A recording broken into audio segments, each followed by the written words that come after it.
hindi nakikita ng iba. Ito, ang kwento ni Higaya, isang dalagang nagmahal, nasaktan at tuluyang nawala sa mundo ang kanyang ginagalawan.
Ito, bago niya para bukas. Parang na lang mabuti ni Dala.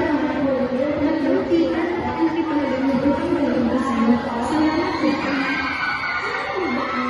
Alam mo lang, paano kita ang pinagagamit ko kanso?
Ligaya! Gusto na kayo ng gago ng boyfriend? Grabe ka naman. Ito yung naman pa niya, pero minsan medyo silaso. Pero naiintindihan ko naman kahit pa paano. Kung saktan ka naman ulit, takbo ka lang sa amin ha. Eh, bakit namin yan? Siguraduhin namin hindi na yan makakabot ng bagong taon. Baka makulong pa tayo dyan, pre.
Ito na nga lang nakakatulong sa akin para mabawasan ang problema ko sa buhay.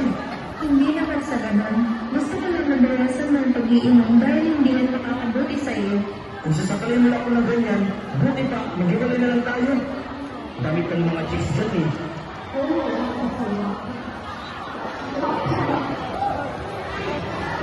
Uy!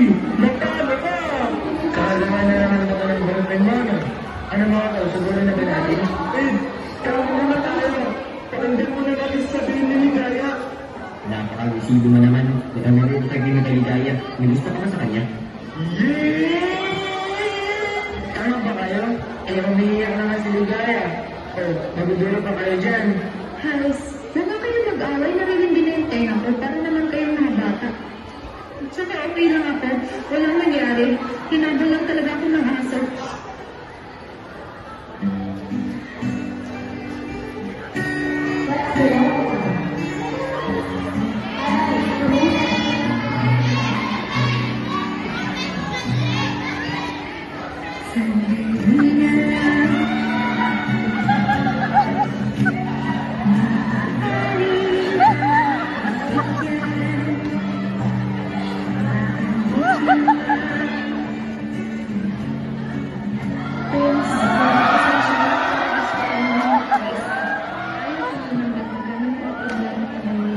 Sige, pakinggan mo muna ako. Hindi ako nagpunta ka sa abang. Gusto ko sa nagdalang. Pero pwede bang tigilan mo muna ako? Umiyak ka naman. Hindi ka na nakakawa sa akin. Napaka-makasarili mo talaga. Mas pipiliin mo talaga yung sarili mo kaysa sa akin. Prince, tigilan mo na ako.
May mag-joke sabay kampay.